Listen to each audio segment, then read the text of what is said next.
Deftere yazı versen. Gelecek akşam var. Geldiği zaman ilk işim olsun.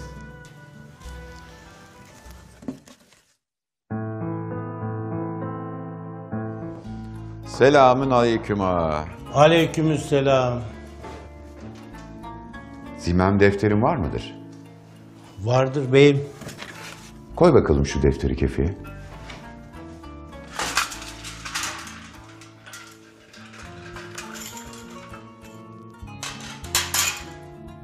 Kafi midir? Dükkanımıza kafi, gönlümüze şafidir. Allah hayrınızı kabul etsin.